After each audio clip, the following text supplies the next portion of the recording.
Code Compliance Officer. Zena Pagan, Code Compliance Officer. Tracy Martin Jimenez, Code Compliance Officer. Todd B, Code Compliance Supervisor. Renee Carey, Code Compliance Supervisor. Thank you. Please join me in the Pledge of Allegiance.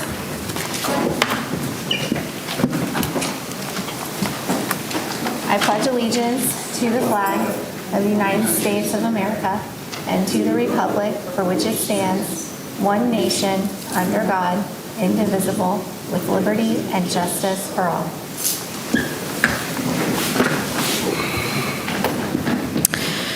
Next on the agenda is my statement about how the hearing is going to proceed this evening. I am going to read this so I don't forget anything.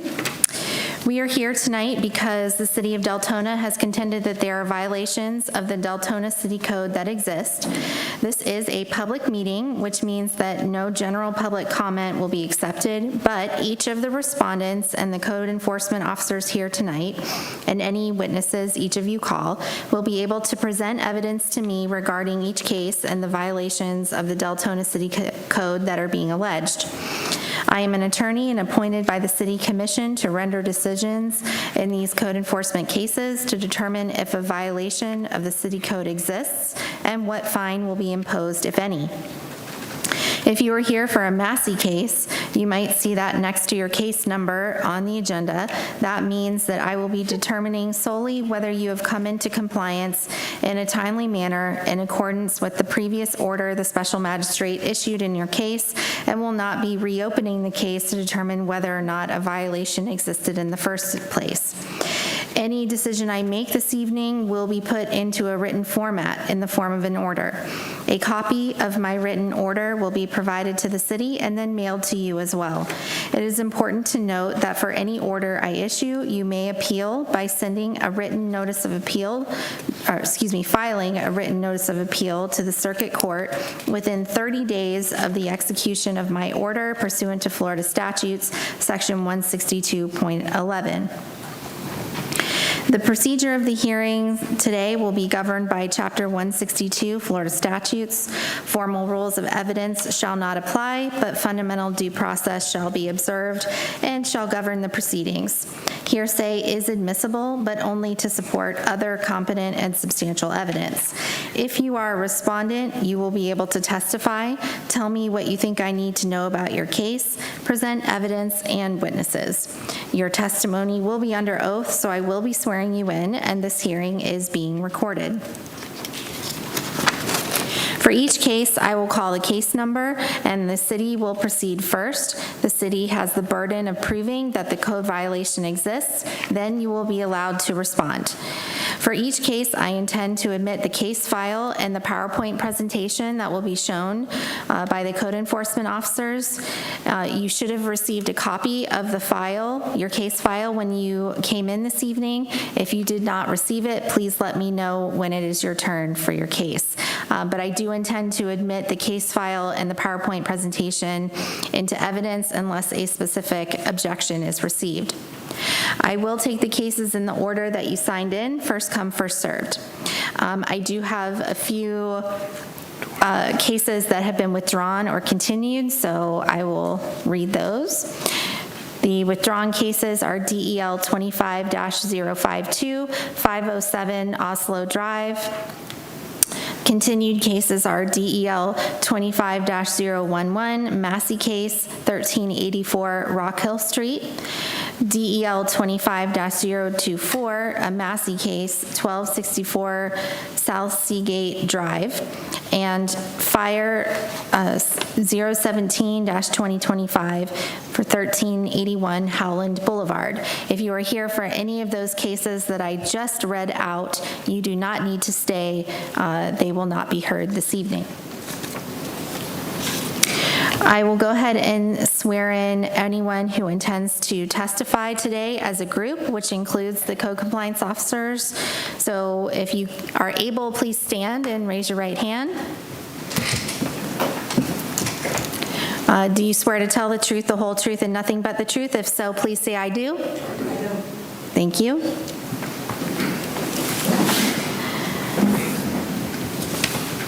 All right, there are no Part A communications to disclose, and we will go ahead and start with the cases.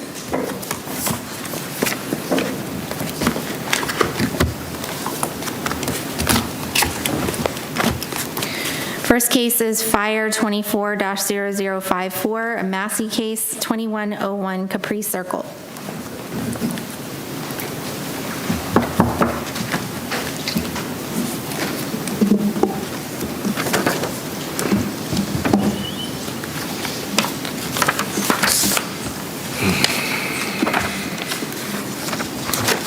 Oh, this is not on my agenda. One moment. You said it's not on? No. It's not on the agenda. As a Massey case? Page 10? Should be. This is going to be a lien reduction Oh, okay, I see. at the very end. Thank you.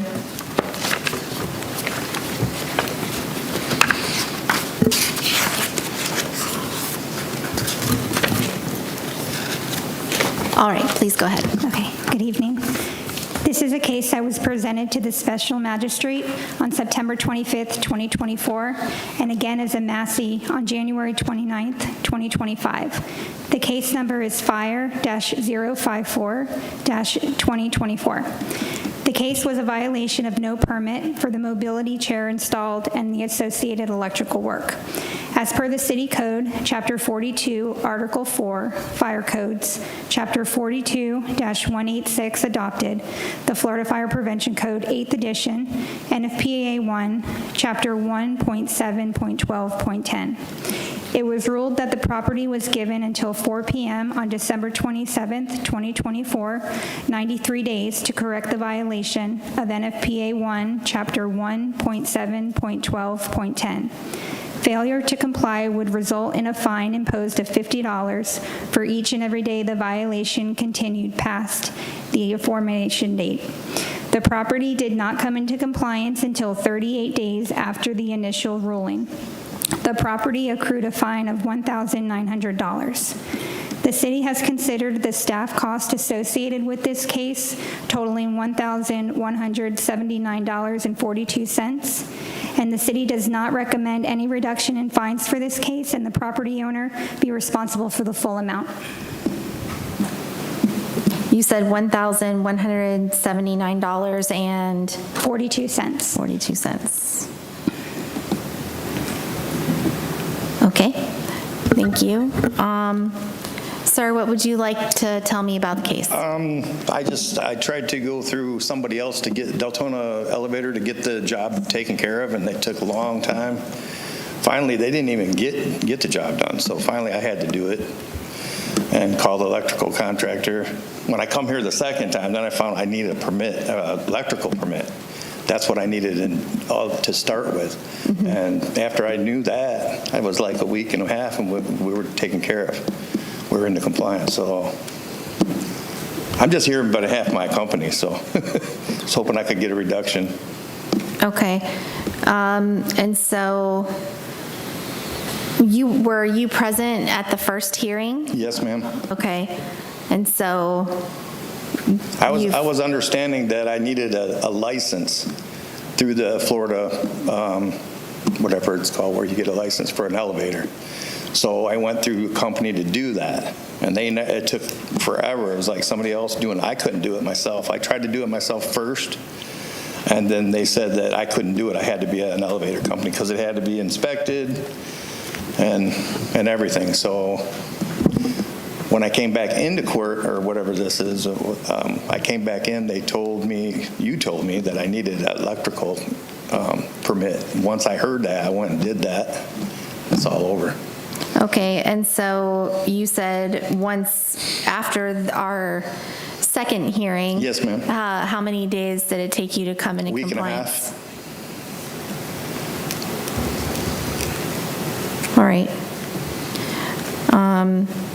City, do you have any further comments? Yes, I can get the dates, but during the initial fire inspection, when the violation was discovered, it was notated that a permit would be required for the mobility chair and all associated electrical, and it also was stipulated in the initial ruling that was ruled September 25th, 2024, that specified also the associated electrical. Right. We're a low-income property. We have several, and so we try to help people out. We tried to help people with the chair. When we had it put in, they said we didn't need a permit. The guy that put it in, don't need a permit. Don't need a permit. It's inside, you know. So we had it put in, and we had it for 4 years before this was ever came up. 4 years it was up. I guess because of COVID, I would imagine. Somewhere in 21 or something like that, it was installed, and nobody ever said anything about it. Then all of a sudden, it was a problem. If I may, that was the first time we had gotten in to do an inspection of the apartment. Why is that? We discovered it. I couldn't answer that question, sir. Okay. Well, you're supposed to inspect every year. Nobody's ever said anything, like I said, for 4 years, and then all of a sudden, it's a problem. So. Right. We didn't realize it was a problem at all because we thought everything was fine. It's just a chair lift sitting on the side of the stairway. Yes, that's why we gave you time to complain. Yeah, I know. I didn't understand when I first came. The first time I come, I didn't understand. I just had to go get a permit for the electrical contractor had to go get a permit. After that, it was done. I didn't understand that the first time. That's my fault, but. All right.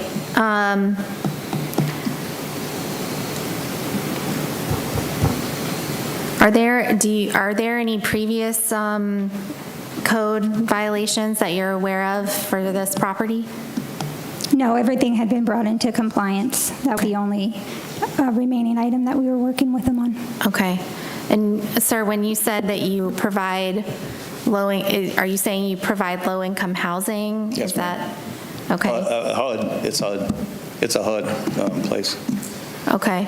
Yeah, so we have all over we have some in Orlando, so we're all low income, everything. Okay. And so do you basically accept vouchers? Is that?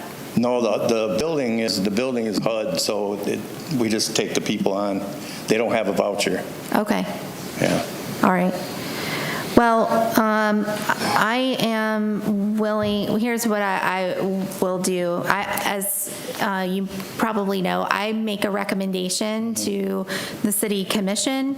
Ultimately, it's their decision about what to do with the lien request, but what I will do is make a recommendation to reduce the lien to the city's costs in this case, so it isn't, it's a slight reduction, but it is a reduction. And I think the reasoning for that would be the confusion that you had, but moreover, the fact that you're providing affordable housing and there are no other, violations that at least have been presented.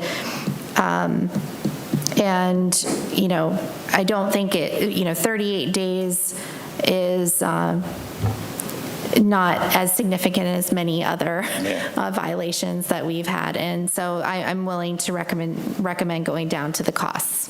Is $1,100? Yes, so it was $1,179.42. So I'll make that recommendation, and the city commission will ultimately decide. Okay. All right. Thank you, sir. Thank you.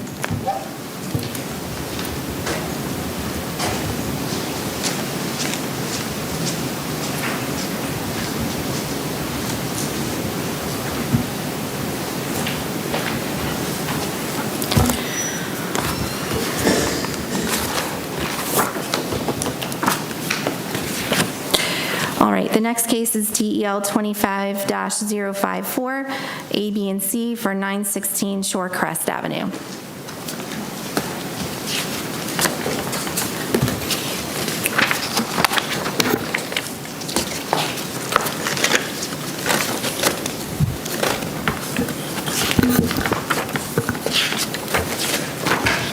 Go ahead. Go ahead. My name is Todd Mead. I'm employed by the City of Deltona as a code compliance supervisor. I'm reading this case in for the officer who was present doing the inspections and working the case for tonight's special magistrate.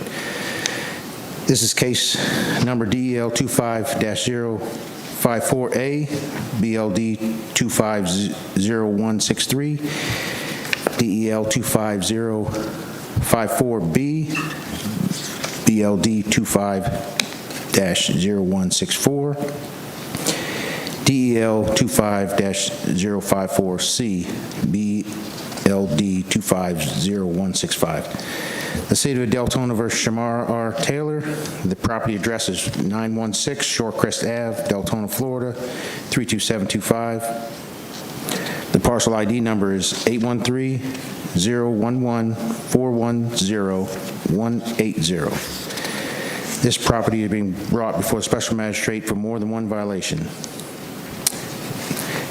Each violation refers to a no permit, so would you like me to read each specific? You can, all of them are for violation of section 105.1, correct? Right. So just read it that one once time. and then One I'll time. address each. Okay, good. This is a violation of the City of Deltona Ordinance, Section 18-3, adopting the latest edition of the Florida Building Code, Section 105.1, which states that any owner, authorized agent who intends to construct, enlarge, alter, repair, move, demolish, or change the occupancy of a building or structure, or to erect, install, enlarge, alter, repair, remove, convert, or replace any electrical, gas, mechanical, or plumbing system, the installation of which is regulated by this code, or to cause any such work to be done, shall first make application to the building official and obtain the required permit. So for violation A, the corrective action is you must obtain the permit for the accessory structure, which is a shed. Corrective action for violation B is you must obtain the permit for the wooden accessory structure, the pergola, noted in the pictures. And violation C is the correct answer is the permit for the concrete flat work, concrete drive behind the fence slab, as noted in the pictures on the exhibits. The statutory requirements for the notification of this hearing have been met by the notice of hearing and notice of code violation sent certified mail to the property owner at the address listed with the property appraiser's record. In addition, both notices were posted on the property and at City Hall at least 10 days prior to this hearing. All of the evidence in this case, including photographs, have been marked as exhibits and submitted to the special magistrate clerk. I certify any and all photographs to be true and accurate portrayals of what observed on the day they were taken. These cases were initiated by a proactive case started by the supervisor on February 10th of 2025. Then the accessory structure were noticed at the property, and through review of the area, there was no permit on the shed. On 2017-2025, the officer stopped by the property in question and spoke with a male resident and informed him that both the accessory structures and the concrete flat work require permits and advised him of the corrective actions. The notice of violation were posted that same day, and the property owner was given until March 1st, 2025 to come into compliance. On March 6th, the homeowner came into the City Hall office to obtain information on the structures and the concrete work, as it was explained to them that a survey and engineered drawings will be needed in order to apply for the permits. To date, no permits have been obtained or no application submitted for any review of plans for a permit and the property remains in violation. The city would like to request 60 days for the property to come into compliance, or a fine of $50 per day per violation to be imposed until such a time that the property owner notifies the city of compliance. Okay, can you go back to, so I'm just trying to determine what's what in the picture. So the resident did it at one time, did apply for permits, did receive permits on these, so they do have a current survey. This blue area, these were permitted at a time with the city. Okay. Later on, this concrete area was poured, And this is the now shed that is in the back of the property.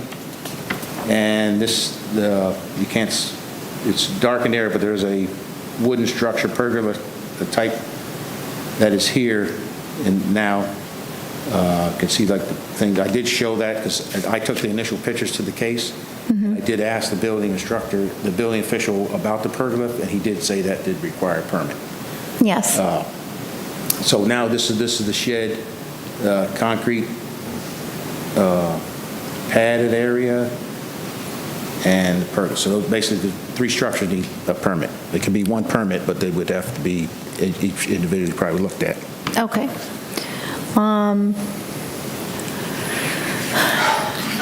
Do you believe that, Excuse us. do you believe that 60 days will be sufficient to obtain engineered drawings for this?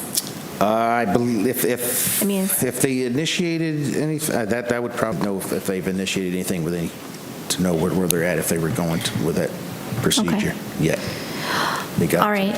Ma'am, can you state your name and address record? Shamra Taylor, 916 Shorecrest Avenue. Okay, what would you like to tell me about the case? We're trying to so when we had this building built, we were told that it was all going to be permitted because it was all one job, the concrete and the building. Well, I have text messages to the building people. We even paid $200 to them, and they're ghosting us, and I can't get them to come, to answer me and give me the drawings or come out. We do have another company that's agreed to come out next week. I've had 2 no-shows on 2 other companies that we tried this week. So I just need time. The pergola, we didn't realize that we needed a engineer drawing for that until I went here last month. Okay. So, because she said that it's to a certain size, and I emailed her whenever I went home and measured it, and she's like, okay, yeah, you're going to need an engineer drawing. So I'm like, okay, great. Yeah. Okay. Do you believe that 60 days will be sufficient time to come into compliance? If these people show up, maybe. I don't know. They did say that it takes sometimes a couple of weeks to get the drawings back. I mean, I don't know. I can't really answer that. I'm not in that field, so I'm not sure how long that stuff takes. Okay. Do you have anything else to add before I make the ruling? I'm just confused as why you can drive around Deltona and see hundreds of buildings on fence lines, and they're just existing, and they don't get violations. And then Bashir told my boyfriend that, it just takes somebody calling on you. It just seems a little unfair that there's just several buildings everywhere. I have picture upon picture upon picture of buildings on fence lines. Well, I mean, I can tell you that I see cases every month, so you're not the only one. And, the code enforcement officers, even if they don't receive a complaint, they may see, a newly erected structure. I don't know if the city, if you want to respond to that any further, but. I can respond to that. In this particular case, I was out in the area going up and down Shorecrest checking other cases. I did notice the shed. The shed caught my eye. That led me to believe that's new. I haven't seen that there before. Noticed that there was no permit, so that initiated the case. So Yeah. then we had the officer follow up with what Yeah. else. I guess, we were just misinformed then, because we were told that somebody called on us, and that's why that we were called upon, because there was a dumpster in front of our house. And that's why they violated us for that. I mean, I get it, it's got to have a permit, but I was just super curious, because I see tons and tons and tons, and I'm just, kind of blows my mind. Well, again, I can tell you that we're here every month, and many of the violations are related to building without a permit. So the city does enforce that. Okay, I'm going to go ahead and make my ruling, although I think that I'm going to provide 90 days simply because you have several structures that are going to need engineering drawings, and I think that is a more reasonable time. So I'm going to go ahead and make my ruling. I find respondent in this case in violation of the city code as charged, and that respondent correct the violations before 4:00 p.m. on August 26th, 2025, which is 90 days. And in the event respondent does not comply by the state, a fine in the amount of $50 per day will be imposed for each day each violation continues past the aforestated date, so it would be $150 total per day. The respondent is further ordered to contact the code compliance inspector to verify compliance with this order. So I strongly encourage you to, try to find someone to come out there and start the work as soon as possible and keep in contact with Mr. Mead about your progress. So am I contacting you now? Because I have Bashir. Bashir is your officer communicating. Okay. Okay. Thank you. Okay, thank you.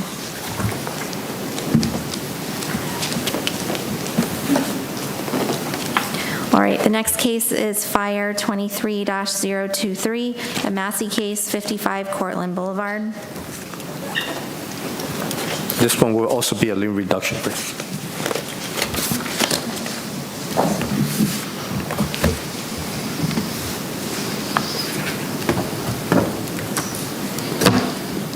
Okay. Go ahead. Go ahead. This is a case that was presented to the special magistrate on November 29th, 2023, and again as a Massey on February 28th, 2024. The case number is Fire-023-2023. The case was a violation of no permit for the fire alarm cellular communicator installed.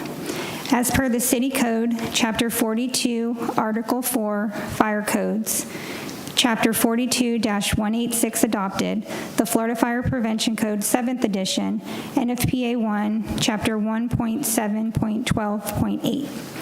It was ruled that the property was given until 4:00 p.m. on January 13th, 2024, 45 days to correct the violation of NFPA 1, Chapter 1.7.12.8. Failure to comply would result in a fine imposed of $25 for each and every day the violation continued past the date. The property did not come into compliance until 472 days after the initial ruling. The property accrued a fine of $11,800. The city has considered the staff cost associated with this case totaling $1,155.04. The city does recommend a reduction in fees in this case, and the property owner be responsible for 10% in the amount of $1,180. Okay, on the agenda, it says the amount of the lien was $11,150. I think you just said $11,800, if I heard you correctly. Yes, that's what he has here. So which one is correct? That's a good question. Sam Schaller created this, so I don't have that answer. Okay. That's incorrect information then. All right. I don't know if anybody here has that.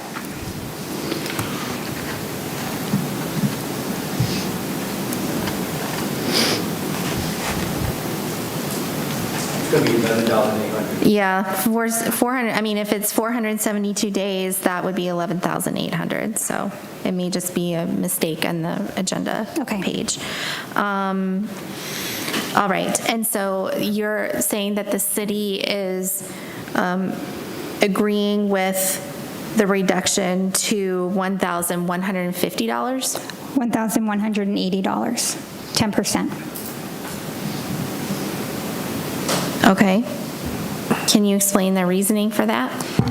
There's a little bit, in looking through the history, a little bit of confusion on the permitting side of it and permitting technicians getting some information out to the client as well. We had the permit issued in 2022 for the cellular communicator. It was issued, but no finals were ever completed. At some point, there was a 2023 permit that also got submitted and was reviewed by another plans examiner. So the two plans examiners, I don't think were in communication with each other. So the plans examiner for the 2023 permit conducted the review, denied it because it was in complete application. There were some missing items. It sat dormant and also was expired. It voided because there was no activity. At some point, fast forward a couple of years later, the property owner contacted our permit text, who then referred to Lee Grosvenor, who was the initial plans examiner for the 2022 permit. And it's our policy that if a permit was issued but no inspections were completed, we will reopen the permit, versus if it was voided because it was not issued, then we would have them resubmit. So in this situation, we reopened the permit, and Lee Grosvenor went out and conducted the final inspection. But I guess my question is, it's 472 days of noncompliance, which is quite a long time.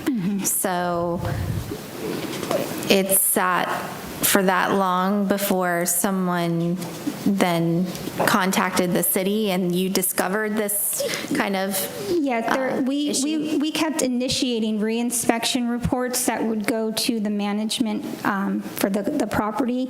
It would get tied up in corporate, which we do find quite often the case. I'm not condoning that situation, but we do find that it is, with these large corporations, it is a little challenging. The alarm worked. It was in. It could have been an over-the-counter permit. There was a lot of things that could have gone better on both ends, so as to not penalize the applicant, we are in complete agreement with a fine reduction. Okay.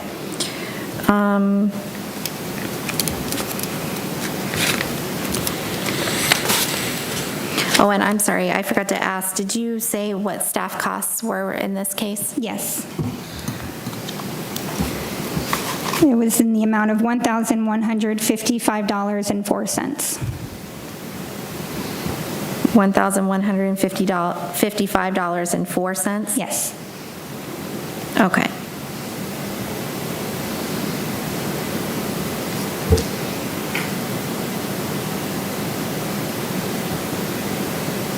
All right, sir, what would you like to tell me about the case? And sorry, can you please state your name and address for the record? Of course. My name is John Herin, H-E-R-I-N, and I'm here on behalf of Dollar Tree Stores, Inc., as their representative.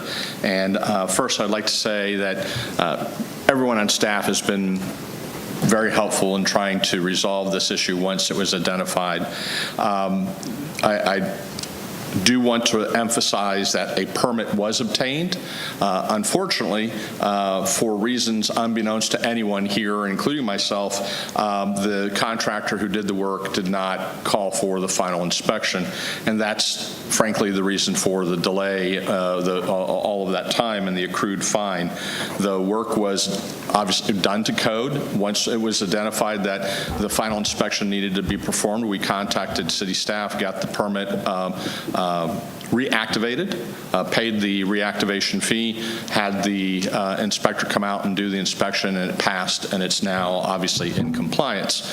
And communicating with city staff, they informed us that we had to submit a request and come here before the special magistrate and request a reduction in the fine, and that's what we're here for. We're willing to pay the city's cost of enforcement that was entered into the record, and we'll do so subject to the City Commission's approval of that reduction. We'll pay it within a reasonable period of time, assuming the request is granted.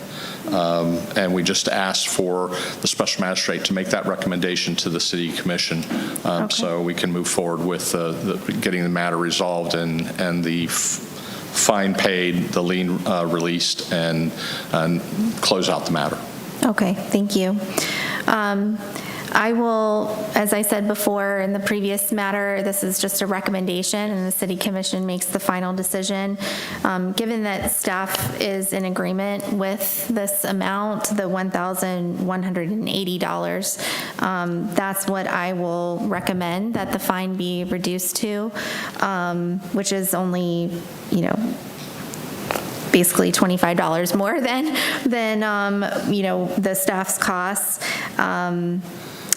And, I guess, because of staff's agreement with that, I will make that recommendation. And also, it seems the gravity of the violation was not that severe because the work was done and there was the cellular communicator was installed, correct? Yes. Yes, from the initial date of the initial permit, it was installed. Again, I can't explain as to why the contractor didn't call for the final inspection, but it's been in place properly and operable since that point in time. Okay. So. All right, thank you. I'll make that recommendation to reduce the fine to $1,180. Appreciate it very much. And Okay.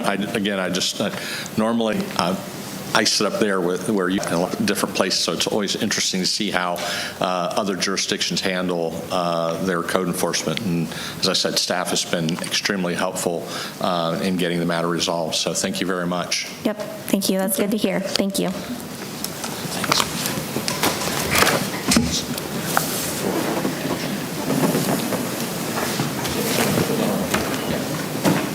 All right, the next case is DEL 25-053, 2230 Howland Boulevard.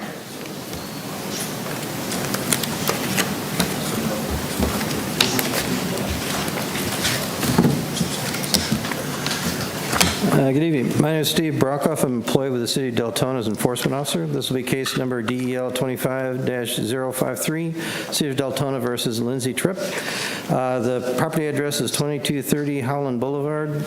Parcel ID number is 8130-7424-0430. This is violation of City of Deltona Ordinance Section 66-18 subsection E, improper parked vehicles, which states that no vehicles may be parked or stored in the front yard forward of the edge of the principal dwelling except on approved driveway or driveway extensions.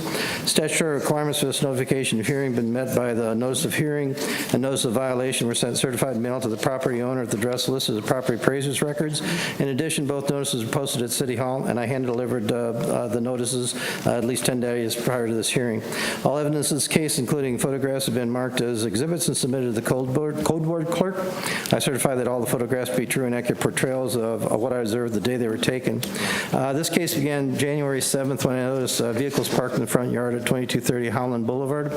I spoke to the owner, explained the violations. On January 14th, the property was still in violation, so I posted a notice of violation, requested certified mail. The violation occurred sporadically, and on May 4th, the truck was parked in the front yard, and I requested this hearing date. Currently, the property is in compliance and has been in compliance for at least a week or more, and they have even cleaned up the sidewalk in front of the property. So what the city requests is that the property be found in noncompliance past the date of notice and be closed, but that would leave them as a repeat violator if the violation occurs in the future. Okay, can you go back to the picture? So the vehicle was the truck. The commercial truck. There's actually, initially there was the van, and the truck is periodically there. But it's any vehicle parked in there. That is looks a large truck, but the manager of the code enforcement and I have not been able to find any document that puts that over 10,000 pounds, so it is allowed to be in a residential area. Okay, It's just the fact just that not in the front yard. Not in the front yard. Yeah. Okay. What would you like to tell me about the case? Actually, can you state your name and address for the record first? Lindsay Tripp, 2230 Howland Boulevard. The van is gone. That was gone about a week or two after we got the initial thing. And the parking situation, we have nowhere else to park. On the one side of our driveway, you can't really tell in the picture, maybe you can, but that's a angled drop-off. So there is no way to park a vehicle, even to extend our driveway over to the right side of our driveway that's existing. And we have two vehicles that he goes to work and I sometimes have to leave in between. And it just makes it very difficult to have both vehicles backed up one in front of the other in our small driveway. It has no longer been parking in the yard. He's been parking in the driveway for 2 weeks. Something like that, 2.5 weeks now. So that has been corrected. And the dirt that's there, we live on a hill. Our driveway is an extreme incline.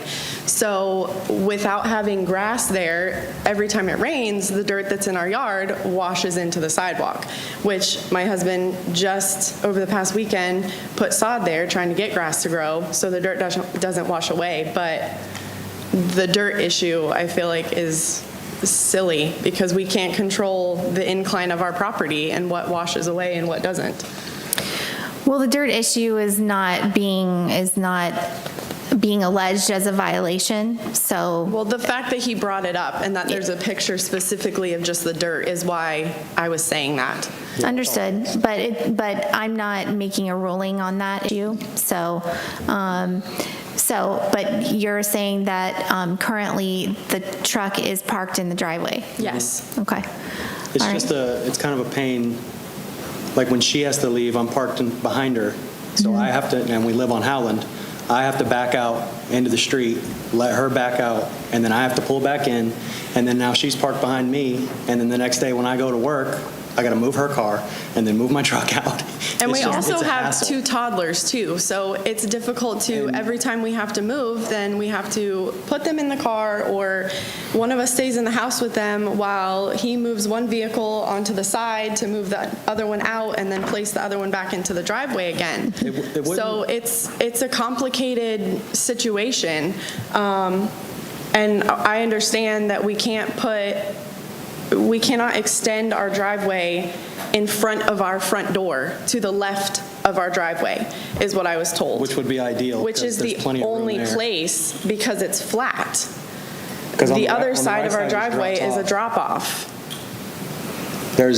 I just measured the other day, I need like 9 feet extra, or like 8 feet extra, and there's 9 feet there, but that's right at the end of the hill where it drops off, so I'd need a retaining wall, and I'd have to go through all that. It'd be one thing if I could do that, but if I could just park on the left side, that wouldn't be as big of a deal, because there's plenty of space there. And they keep saying I can park on the side of the house as long as my truck is behind the face of the house, but there's not enough room in between the houses without me being on the neighbor's yard, on the blue house. the left side by the blue house. And on this side, it drops off. There's no space there to do anything with. Well, I understand that it's inconvenient to, have to kind of move all the cars around. However, I mean, the city code is what it is, which is you may not park in the front yard except on an approved driveway. So, unfortunately, that I somewhat sympathize, but that is, it's an issue for the city in terms of aesthetics and everything else if everyone's parking on their front lawn. Which is understandable. Well, there's also houses across the street from us that I have taken pictures of over the last 2 weeks, that they have vehicles parked in their grass and not on an approved driveway. There's a house 2 or 3 houses down from us that has a vehicle that has not moved. The grass is all grown up underneath the vehicle, and they just mow around it. And it's parked on the side of their house, not behind. It's just parked next to their carport, and it's been there for months, and it has not moved. Well, I can't speak to what those issues are, but the city, may have active code enforcement cases against them. I don't know. But nevertheless, it's clear that this is a violation, at least it was when the truck was parked there. So at this point, I'm going to make my ruling, which is that it was a violation, but it has been corrected, which means there won't be any fine imposed at this point. However, if there are future violations, you can have a fine imposed as a repeat violation. So what if we have company over and our cars are in the driveway and somebody parks in the grass because there's no other option, and they just happen to drive by and see it, does that count as a violation if they're only parked there for a couple hours? I mean, there's barely Or when we room have for two people come and vehicles. visit and stay with us, and there's an extra vehicle there for a week, there's no other place for them to park but in the yard. Well, I'll let the city respond to that, but the code says, again, says what it says, which is you're not permitted to park on the front lawn. The parking where they're at is difficult because they're on the main thoroughfare through the city, and a lot of those properties probably have lost some area because when the Holland was widened. However, the city can't adjust for that so much. And inconveniences, I understand that, but to put it succinctly is, in order for me to get my Ranger out this morning, I had to move my wife's Yaris and then put my wife's Yaris back in. These are things we have to do in order to maintain the looks of the property and the city. So we're not asking them to do anything that we don't do ourselves. Okay. All right. I'm going to find, let me get my ruling here.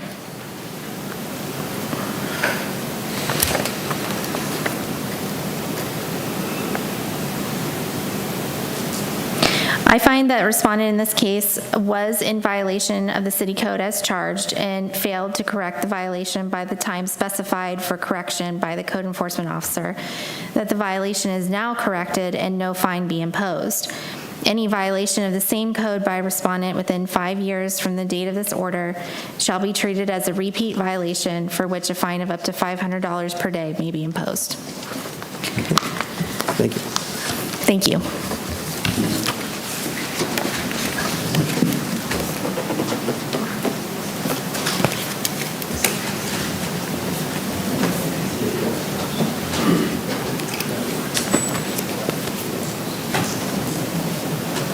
The next case is DEL 25-051, 1901 East Chapel Drive.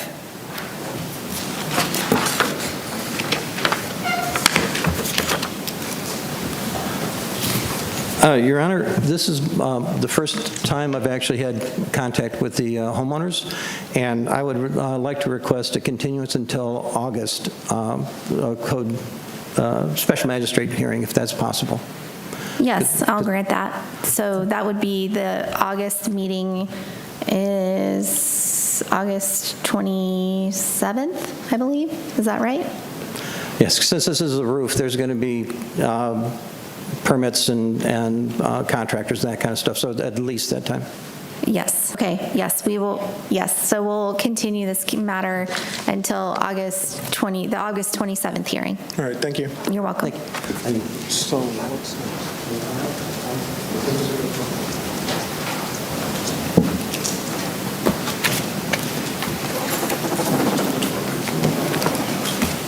The next case is DEL 25-048, 668 Pepperwood Avenue.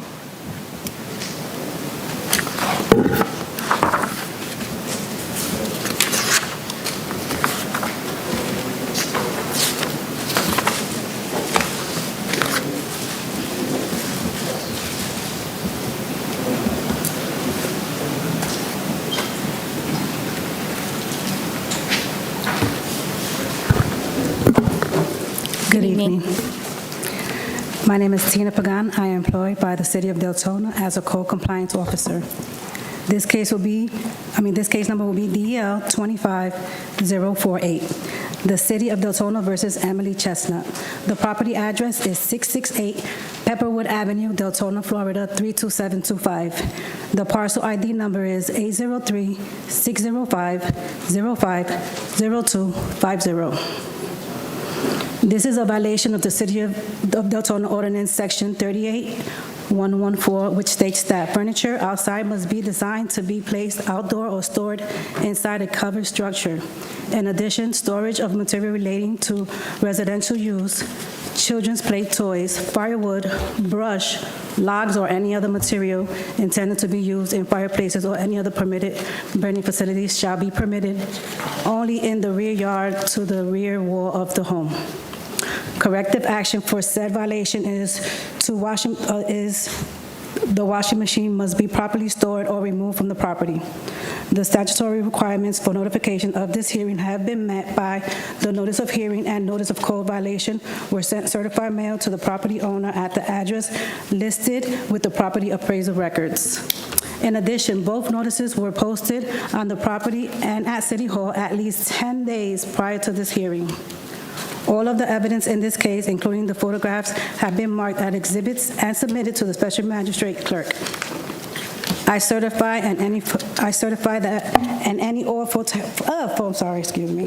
all photographs to be true and accurate portrayals of what I observed on the day they were taken. On March 20, 2025, I visited the property and a washing machine hookup on the right side of the house. I spoke to the resident and informed her of the violation and the corrective action. On March 27th, I arrived at location and observed that the washing machine continues to be outside of the right side of the property. I proceeded with an NOV. On April 16th, I arrived at location and the washing machine remains in violation with hoses attached. On May 3rd, I arrived at location. Violation remains. I posted a notice of hearing on the property. During my most recent visit today, the violation remains. The city would like to request 30 days for the property to come into compliance or a fine of $25 per day to be imposed until such time the property owner has notified city of compliance. So this washing machine is in the side yard? Yes. Well, it's on the side of the house. It's the yard. She has a fence, so it's before the fence. If you see right there, there's a fence. Yes. That's the backyard. This is the front of the side of the house. I'm sorry, can you repeat that again? Go back to this is like visible from the street? Yes. Okay. So if I stand on the sidewalk, I could actually see it. Okay. And when I visited today, she also had other debris outside her lot, which I also made another case for. And so it's being utilized, it's hooked up? Yes, you see the hoses? Oh, yeah, I can see. You can see the hoses, right? Right here's the hoses. It's connected. And on one of my visits, I actually saw a puddle of water by her front of her house due to the washing machine being used. So right now she has like a garbage can on today's picture. It was actually blocking the washing machine. She's trying to block it, but I could still see it from the sidewalk. Yep, right there. And I'm sorry, what did you say about that pipe? Oh, no, I didn't say anything about the pipe. I said the hoses, the hose that she has there. Mm-hmm. Yes. Right here, this hose is connected. It's attached to the house. So she's basically washing. She said she's allowed to do that. I told her she's not. And I explained to her the ordinance, and she still continues to leave the washing machine outside. She was actually supposed to come today, but she didn't show up. Okay.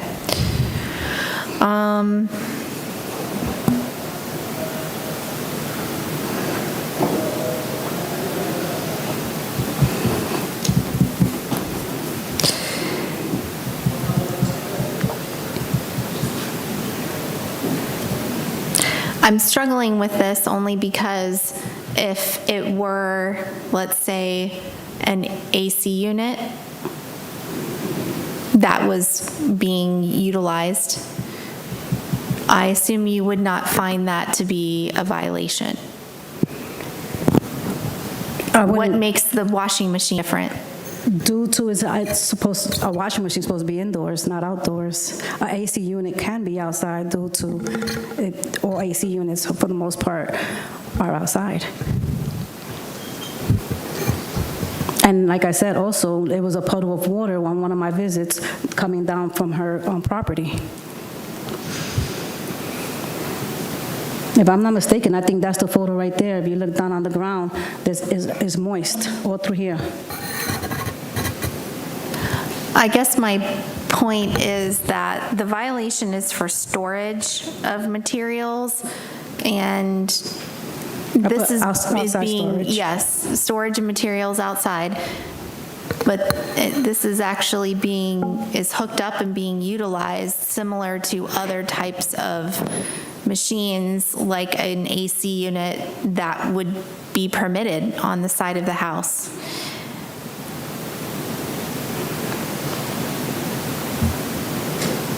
I don't know what to tell you. I just feel like washing machines should be inside house.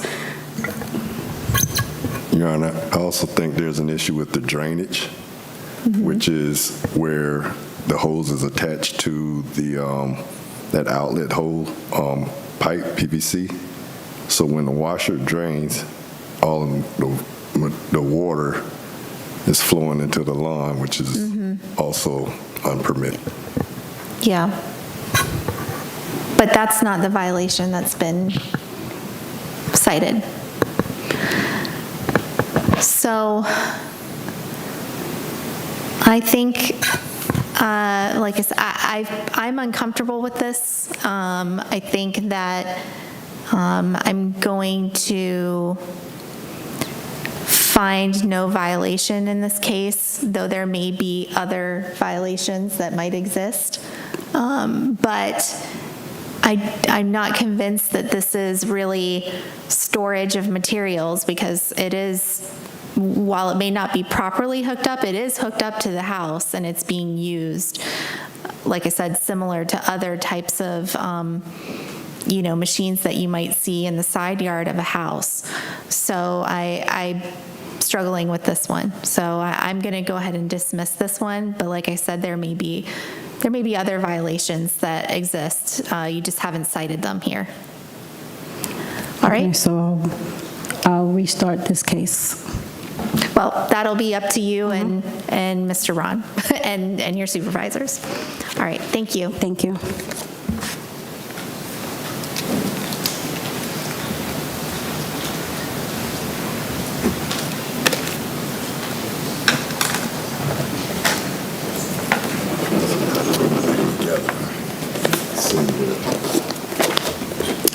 All right, the next case is DEL 25-049, A through, wait, where are these bound together?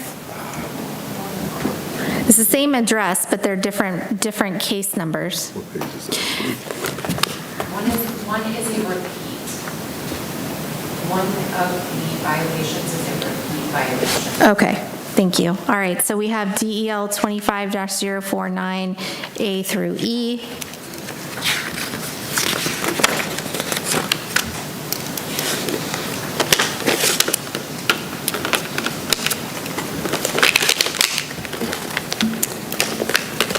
My name is Tina Pagana. I am employed by the City of Deltona as a code compliance officer. This case will be number DEL 25049A, BLD 25-0267, DEL 25-049, letter B, BLD 25-0268, DEL 25-49C, BLD 25-0269, DEL 25-049D, which is the repeat, LTM 25-0155, DEL 25-49E, LTM 25-0157. The City of Deltona versus Brian Kane Brummagem. The property address is 1197 Acorn Court Drive, Deltona, Florida, 32725. The parcel ID number is 813-0022-00270. This property is being brought before the special magistrate for more than one violation. These violations are as follows. I have A, B, and C, which is all in the same violation, just different items, things. Violation, City of Deltona Ordinance, Section 18-5, adopting the latest edition of International Property Maintenance Code, Section 302, shall be maintained structurally sound and in good repair. Corrective action, corrective action said violation is screen disclosure, repair or remove structure for A. For B is corrective action is shed repair or remove structure. For C, corrective action for said violation is fence repair or remove structure. Violation D, City of Deltona Ordinance Section 38-110B2, which states that accumulation of waste, yard trash, rubble, and/or debris declared to be nuisance and must be abated in the entirety. Correction action for said violation is dispose of property or stored inside an enclosed building. Violation E, City of Deltona Ordinance Section 38-110-1, which states that nuisance weeds, where the greater portion of the weeds on the lot exceeds 12 inches in height, and declared to be a nuisance and must be abated in their entirety. Correction action set for violation is mow the yard and maintain lawn so that the grass and weeds do not exceed 12 inches in height. The statutory requirements for notification of these hearings have been met by the notice of hearing and notice of code violations were sent certified mail to the property owner at the address listed with the property appraiser's record. In addition, both notices were posted on the property and at least 10 days prior to this hearing. All of the evidence of this case, including photographs, have been marked as exhibits and submitted to Special Magistrate Clerk. I certify any and all photographs to be true and accurate portrayals of what I observed on the day they were taken. This case initiated on March 12, 2025. Upon visiting the property, I observed all the violations listed above.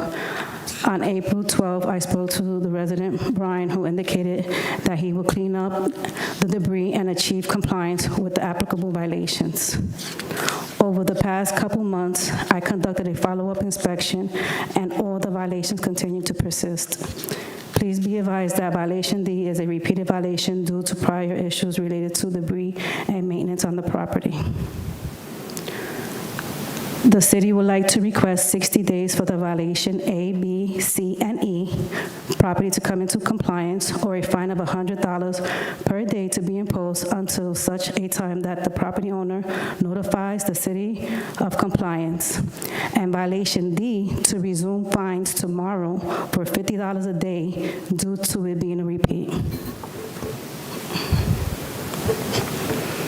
Okay. So you said 60 days for violations A through C and E. Correct. And you are suggesting $100 a day per violation? I'm sorry. It'll be $100 per day for A, B, C, and E. Like total? Total, So it would correct. be, okay, so $25 each. 25 each. Okay.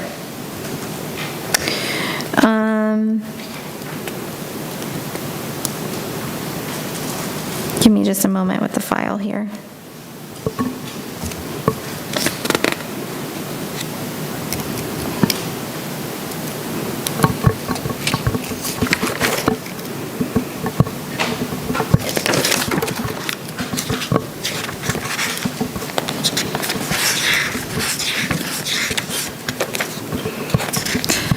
Can you walk me through, so violation A is accessory structure for the screen enclosure? I'm not even sure I Yeah, see that. for the screen enclosure, which will be, right there, it's actually, that's it. Right here, see, all this, Oh, this is okay. a screen. I see it. All right, thank you. And then the shed, is this the shed? It's hard to tell. It's right here, this is the shed. This is the shed right here. He has a bunch of debris on top of his tires and all type of miscellaneous items, which he said he was gonna clean, and he still hasn't. There's a ladder here that climbs up. There's a bunch of things here. Okay. And the shed is disrepair right here. Is the roof collapsing? Yes.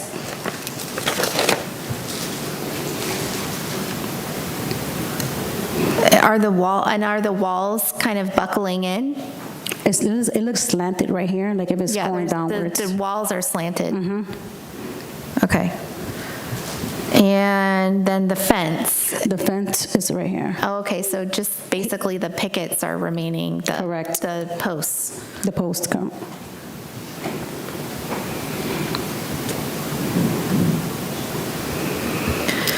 All right. The question I have on the repeat is, okay, so there is an affidavit of compliance, so he came into compliance.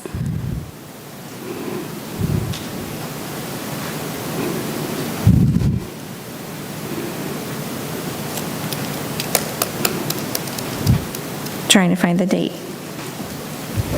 It looks like July 12th of 2023.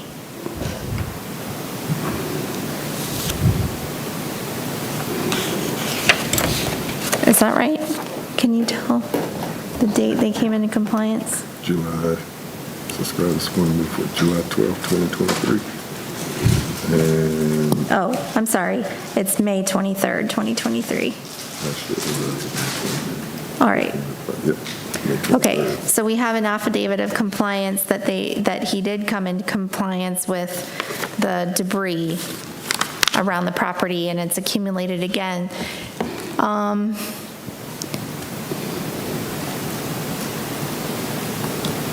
Is this picture, I'm just trying to get an idea of what he will have to do to come into compliance, and is this the only debris we're talking about? No, I have several pictures. Okay, yeah, there's quite a bit. Okay. Thank you.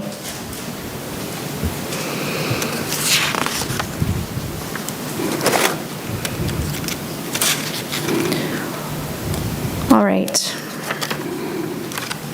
And then can you show me the picture of the weeds again that you're referring to that are exceeding the 12 inches?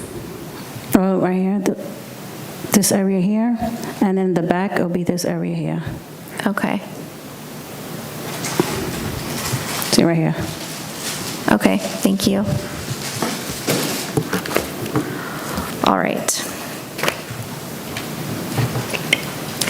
So I'm going to find respondent in this case in violation of, I'm going to be specific here. So I find the respondent in this case in violation of the city code as charged for violations A through C and E. And that respondent shall correct the violation before 4:00 p.m. on July 28th, 2025, which is actually 61 days. In the event respondent does not comply by this date, a fine in the amount of $25 per day for each of those violations, or $100 total, will be imposed for each day the violations continue past the aforestated date. Respondent is further ordered to contact the code compliance inspector to verify compliance with this order. In addition, with respect to violation D, I find respondent in this case in repeat violation of the city code as charged based on the special magistrate's prior order entered against the respondent for the same violation. And a fine of $50 per day is hereby imposed from, and the date that you noticed this was May 11th, correct? No. No? The first day was actually, was it March, wait, hold on. This was not, give me 1 second, I can get you the exact. I think I saw on March the... 20th. Oh, wait, I'm sorry, that's not it. March 12th, I'm sorry. Okay.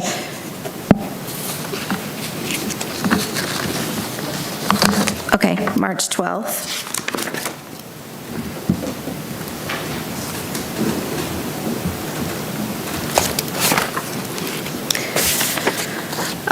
Yes, so a fine of $50 per day is hereby imposed from March 12th and 2025 and shall continue until there is compliance. The respondent is further ordered to contact the code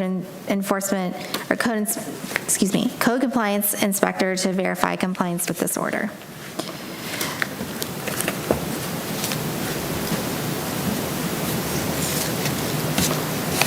I think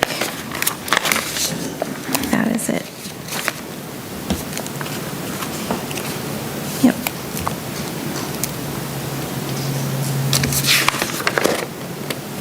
All right, I think we covered all of them. Yep, Thank you. Thank you.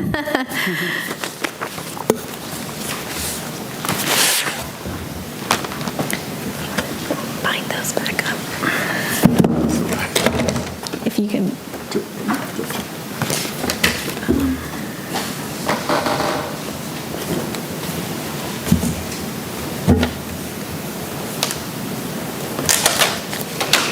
All right, the next case is DEL 25-050, 1740 Fort Smith Boulevard.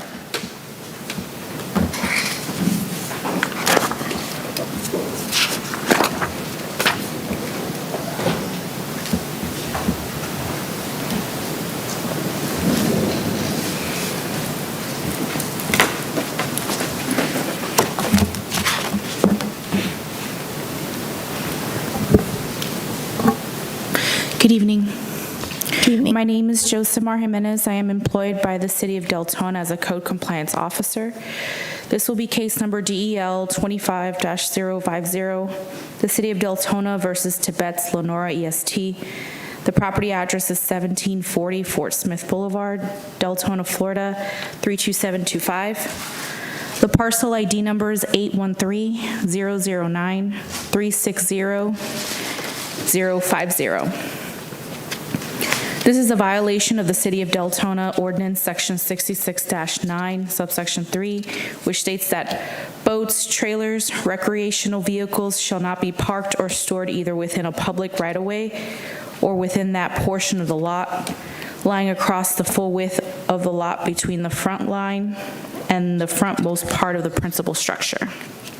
The corrective action for this said violation is to park the trailer on the side of the house, behind the front face, or the rear yard. Please move the trailer to proper parking area to remove from the property. All vehicles must have current tag and be operable, or they must be stored in an enclosed garage. The statutory requirements for notification of this hearing have been met by the notice of hearing and notice of code violation were sent certified mail to the property appraiser, to the property owner at the address listed with the property appraiser's records. In addition, both notices were posted on the property and at City Hall at least 10 days prior to this hearing. All the evidence in this case, including the photographs, have been marked as exhibits and submitted to the special magistrate clerk. I certify any and all photographs to be true and accurate portrayals of what I observed on the day they were taken. This case started on March 15th, 2025, when I received a complaint from a reporting party of multiple violations existing on this property, one of which is the trailer placed in the front yard. I noticed the registration for the trailer was still up to date, so I attempted to try to reach out to the owner of the property, and I was unsuccessful. I proceeded on leaving a courtesy notice on the front door and set up a re-inspection date for the following week. On March 22nd, I arrived at the location to find the trailer still in the same place it was before the week prior. I proceeded to post a notice of violation onto the property along with sending a notice out certified mail. On April 2nd, I arrived at the location for reinspection after the 10-day compliance date to find no change. The trailer remains parked on the front yard section of the property.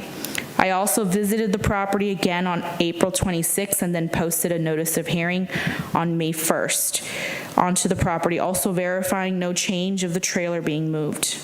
I verified today that the trailer continues to be parked on the front yard, and I have not yet been able to get in contact with the owners of the property.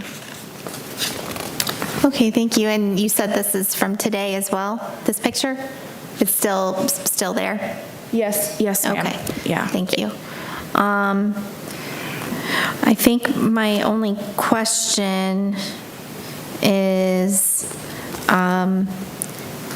do you know, so the beginning of this section, 66-19, it is talking about when utility trailers can be parked, and it says it's permitted to be parked on any lot within the A, R1, R1AAA, R1B, RE1, et cetera, basically listing the zoning districts. Do you know the zoning district that we're talking about? I just know it's residential. I didn't look up the zoning. But let me double check.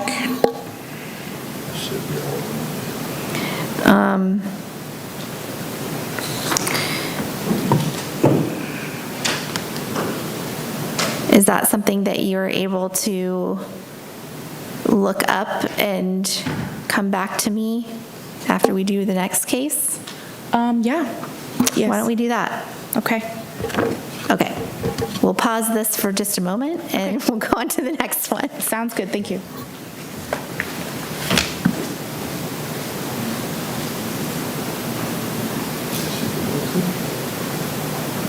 Oh, she's also the next one?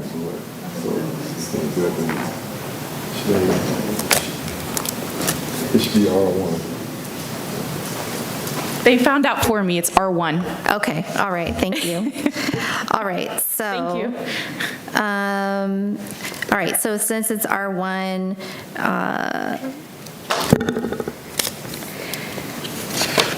I do believe that this type of parking is prohibited. So, can you remind me then, we said, did you recommend $25 per day? Yes, I was getting to the closing. The city would like to request 14 days for the property to come into compliance or a fine of $25 per day to be imposed until such time that the property owner has notified the city of compliance.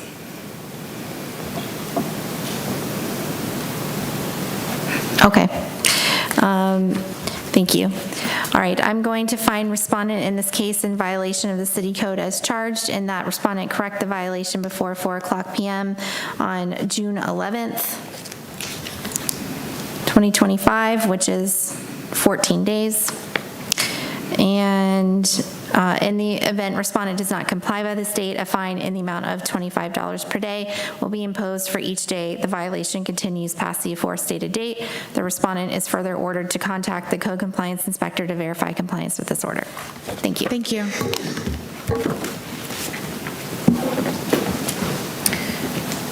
All right, this is the last one. This is DEL 25-055, 1697 Sumatra Avenue.